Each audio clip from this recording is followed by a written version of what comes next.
मेरा नाम अभिषेक गुप्ता है एंड ये एक फीडबैक वीडियो है रॉबिन जी के लिए। सो मेरा ऑलमोस्ट फ्रेश पासपोर्ट था एंड हमने शेनेगन वीज़ा के लिए अप्लाई करना था। सो मैंने उनका वीडियोस देखा और उनके वीडियोस देखने के बाद बहुत चीज़ें क्लैरिफाई हुई, बट स्टिल हमें थोड़ा डर था कि लाइक हम कैसे इसको अप्लाई करेंगे, क्या करेंगे। एज सब कोई जानता है कि यूरोप का वीज़ा इतना आसान नहीं है एंड फ्रेश पासपोर्ट में तो ये और भी डिफ़िकल्ट है।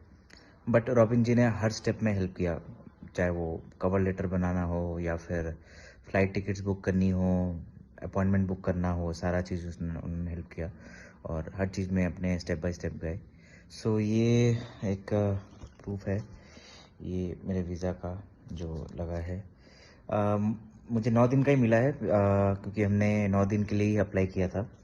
तो I think very good service. I would recommend सभी को जो जिनका एक्सपीरियंस नहीं है स्पेसिफिकली क्या चीज़ को ध्यान देना चाहिए, नहीं देना चाहिए, क्योंकि इसमें इतनी सारी चीज़ें हैं कि आप कुछ ना कुछ भूल के ही आते हो, बाद में यही रियलाइज़ होता है कि ये कर दिया होता तो अच्छा रहता। बट आई थिंक वो 99% सिनेरियो पे रॉबिन जी हेल्प कर देंगे। 1% तो हमेशा कुछ ना कुछ आपको लगेगा ही, क्योंकि इतने सारी चीज़ें हैं तो it's always happen. But still मतलब I am very happy with the services and thank you Robin ji for all your hello help. Friends, welcome back to the channel. मैं रोविंद दीवाना आपका स्वागत करता हूं। और भाई, इस वीडियो में हम डिस्कस करेंगे जर्मनी के टूरिस्ट वीज़ा के बारे में, एक शेनिगन वीज़ा के बारे में। अभी आपने ये वीडियो देखी तो इनका रिसेंटली वीज़ा आया है। तो क्या इनकी प्रोफाइल थी, क्या डॉक्यूमेंट्स हमने लगाए, और अगर इनसे आपकी प्रोफाइल मैच करती है तो आपको अप्लाई करना चाहिए, अगर इनसे नहीं करती तो क्यों नहीं करना चाहिए। तो ऐसे ही कुछ चीज़ें हम डिस्कस करेंगे इस वीडियो में। इनकी प्रोफाइल कि क्या प्रोफाइल पे इनका वीज़ा लगा। हालांकि ऑलमोस्ट फ्रेश पासपोर्ट था, सिर्फ और सिर्फ थाईलैंड एक कंट्री ही ट्रैवल थे, और वो भी 2019 में। तो कोई ट्रैवल हिस्ट्री नहीं, ठीक है, ऑलमोस्ट फ्रेश पासपोर्ट, और फिर भी वीज़ा कैसे आ गया। तो बहुत सारे लोगों के क्यूरियस रहते हैं कि यार हमें भी शेनिगन वीज़ा चाहिए, तो क्या हमारी प्रोफाइल डिज़र्व करती है, मतलब शेनिगन वीज़ा मिलना। तो भाई देखो, अभी मोस्टली क्या होता है कि बहुत सारे लोग अपने डॉक्यूमेंट्स रेडी करते हैं। पहले मैं थोड़ा मोटा मोटा आपको बताता हूँ, फिर मैं आपको एक्चुअल में दिखाऊंगा भी कि क्या एक्चुअल में थी इनकी प्रोफाइल, ठीक है, विद प्रूफ। भाई, बहुत सारे लोग क्या सोचते हैं कि हम एक साथ बैलेंस, हमें वीज़ा चाहिए। मैं शैनिगन में, मतलब मैं जैसे नॉर्मल प्रोफाइल की मैं डिस्कस कर रहा हूँ कि किसी ने थाईलैंड ट्रैवल किया है, या वियतनाम ट्रैवल किया, मलेशिया ट्रैवल किया है, फिर सिंगापुर ट्रैवल किया है पास्ट में। देन अब उसने क्या करा है, उसने सीधा शैनिगन डाल दिया। प्रोफाइल में उसने क्या गलती करी कि भाई जैसे बैलेंस चाहिए कम से कम 3-3.5 लाख रुपए नॉर्मली, तो उसने उठा के एक साथ बैलेंस डाल दिया। 1 लाख, 1.5 लाख, 2 लाख करके उसने 3-3.5 कर दिया। आईटीआर, आईटीआर भाई देखो, जो बहुत सारे लोग क्या गलती करते हैं, जो सेम ईयर जैसे कि 2023 में लोगों ने डलवा दी, पहले नहीं डालते थे लेकिन एक साथ दोनों डलवा दी। जो एक साथ दोनों डलती है ना आईटीआर भाई, वो मोस्टली ये लगा लो कि रिजेक्शन का चांसेस आपका रहता है। आपके कितने भी आपका बैलेंस मेंटेन हो, ठीक है, ये चीज़ बहुत मैटर करती है। आपने एक साथ बैलेंस डाल दिया, आपने आईटीआर भी 2 साल की एक साथ डाल दी, तो मतलब यहाँ पे आपका 60% चांस है कि वीज़ा आपका रिफ्यूज़ होएगा। क्योंकि ये चीज़ क्या रहती है भाई, जब भी आप लोग अप्लाई करते हो तो ये चीज़ सबसे पहले देखी जाती है।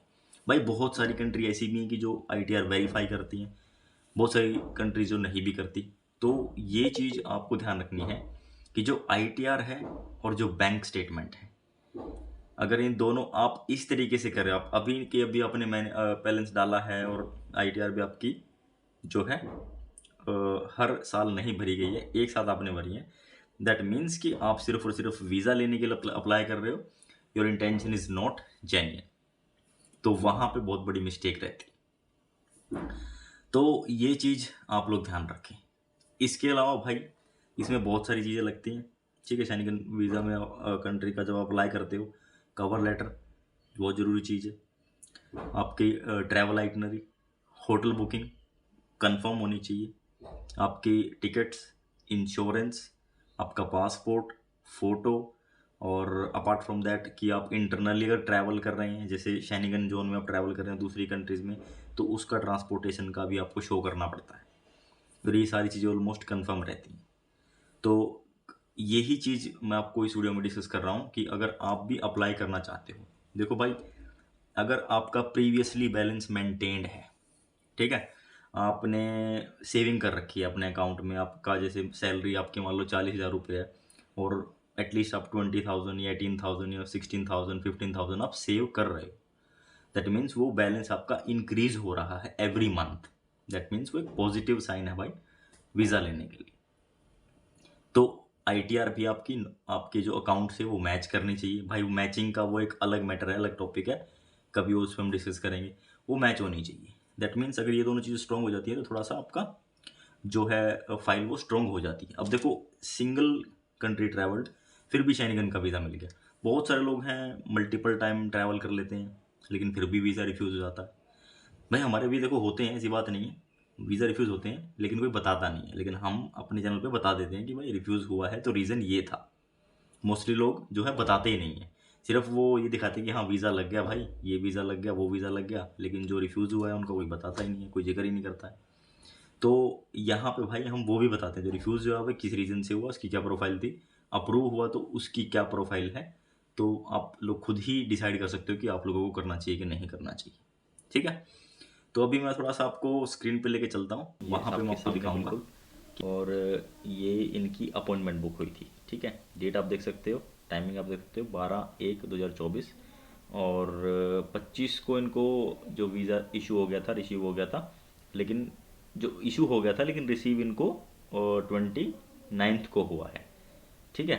तो ये आप देख लो, इतने दिन में इनको मिल गया, इशू 25 हो गया था लेकिन 29 को उन्होंने रिसीव किया है वीएफएस से। तो ये अपॉइंटमेंट आपने देख ली और इसका टाइमिंग, डेट, सब कुछ आपको आपने देख लिया। अब मैं इनकी ना आईटीआर आपको दिखाता हूँ, ठीक है। तो क्योंकि मोस्टली इन्फॉर्मेशन उसमें बाई हाइड करनी पड़ती है, क्योंकि नहीं तो फिर यूट्यूब वीडियो डिलीट कर देता है। तो मैं सिर्फ और सिर्फ आपकी नॉलेज के लिए दिखा रहा हूँ भाई, और इसका कोई पर्पज़ नहीं है, ठीक है। तो ताकि खुद भी आपको कुछ चीज़ें पता हो। ये देखिए, तो ये नील वाली आईटीआर है, मतलब इसमें नॉन टैक्सेबल है। अब इसमें देखो, बहुत बंदे ये आपको बोलते होंगे कि भाई नहीं, इस फ्रेश पासपोर्ट पे वीज़ा जाता है, उस पे आ जाता है, और आईटीआर में टैक्स भर दो, ये कर दो, वो कर दो, पता नहीं, सब अपने अपने लॉजिक लगाते हैं। लेकिन बेसिकली क्या चीज़ काम करती है सबसे बढ़िया, आपकी प्रोफाइल, खुद की प्रोफाइल, ठीक है भाई। देखो, ये ऑलमोस्ट फ्रेश पासपोर्ट था तो वीज़ा गया, लेकिन कई बार अच्छी ट्रैवल हिस्ट्री वालों के भी वीज़ा नहीं आते। और भाई बैंक स्टेटमेंट में देखो, इनका जो पर्सनल जो अकाउंट था इनका, वो ही ये बैंक स्टेटमेंट में यूज़ करते थे, और उसी के बेस पे ये आगे अपना जो है ट्रांजैक्शन करते थे, ठीक है। इनका जीएसटी था, लेकिन इनका जो जीएसटी था वो सिर्फ और सिर्फ इनके सेविंग्स अकाउंट में इनकी ट्रांजैक्शंस होती थी, और जो सेविंग्स अकाउंट में भी अमाउंट था वो भी रिसेंट था, बट ट्रांजैक्शंस वो जो इन एंड आउट होता था वो बहुत ज़्यादा था। लेकिन जो करंट में अकाउंट अमाउंट डाला था वो सिर्फ और सिर्फ वीज़ा एप्लीकेशन डालने से 2 दिन पहले उन्होंने अमाउंट डाला था, अराउंड 4 लाख। तो ये ही प्रॉपर इनका जो बैंकिंग थी। और ये आईटीआर आप देख सकते हो, एंड ये लेटेस्ट वाली दिखा रहा हूँ मैं, बाकी नहीं, नील की है। एंड बाकी वो आपने देखिए, जो अपॉइंटमेंट भी आपने उनकी देख ली। तो देखो, एक भाई वीज़ा लेने में काफ़ी सारा डॉक्यूमेंट्स की रिक्वायरमेंट होती है। पर्सनल डॉक्यूमेंट तो होते ही हैं, आपका पैन कार्ड, आधार कार्ड, पासपोर्ट, फ़ोटो, ये तो आपके फैमिली के आधार कार्ड पर्सनल डॉक्यूमेंट तो हैं ही हैं। इसमें अब आपके पर्सनल डॉक्यूमेंट में आपका बिजनेस प्रूफ आ गया, आपकी आईटीआर आ गई, और आपकी बैंक स्टेटमेंट आ गई। इससे अलग भाई आपका cover letter, travel itinerary, hotel booking, insurance, और पूरा ये, और आपका वीज़ा एप्लीकेशन फॉर्म। तो ये सारी चीज़ें भाई प्रॉपर रेडी होती हैं, तब जाके आप प्रॉपर फाइलिंग करते हो। प्रॉपर फाइलिंग होने के बाद चांसेस थोड़ा ये रहते हैं कि देखो, हम क्या करते हैं भाई, हम आपको ये कर सकते हैं कि भाई आपकी जो फाइलिंग है वो अच्छे से हो, ठीक है।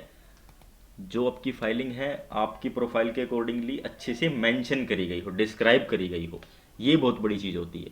एक तो नॉर्मल एप्लीकेशन डल जाती है, एक डिस्क्राइब अच्छे से किया जाता है, तो उसी का इफेक्ट पड़ता है भाई। कवर लेटर सबसे इंपॉर्टेंट होता है वो, इसीलिए कि हाँ आपको डिस्क्राइब कैसे किया गया है। लेकिन मैं अभी बता दूं भाई, कवर लेटर पे वीज़े नहीं मिलते, वीज़ा मिलते हैं आपकी प्रोफाइल पे, आपके लक पे, एंड आपकी जो बैंक और आईटीआर हैं फाइनेंशियल के हिसाब से।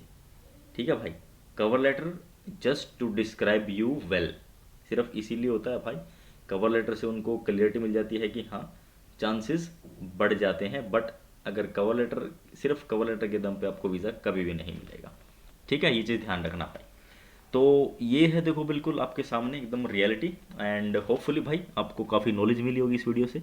आप इस वीडियो को शेयर भी कर सकते हो अपने दोस्तों के साथ, ताकि उनको भी पता चले, and if they want to apply तो आप हमारी सर्विस भी ले सकते हो, आप कहीं और से भी करवा सकते हो, प्रोसेस सेम ही रहेगा भाई। ठीक है, अगर आपको किसी को हमारी सर्विस चाहिए तो भाई आप इंस्टा पे फॉलो करो, मैसेज करो, वहाँ पे आपको डिटेल शेयर कर देंगे हम कि कैसे आप लोग कर सकते हो बिल्कुल बजट में। ठीक है भाई, बिल्कुल बजट में आप लोग शेनिगन का वीज़ा अप्लाई कर सकती हैं। सबको नहीं मिलता भाई, मैं क्लियरली बोल रहा हूँ, प्रोफाइल के ऊपर डिपेंड करता है। तो इसको शेयर करना, मिलेंगे आपसे नेक्स्ट वीडियो में। Till then take care, thank you so much.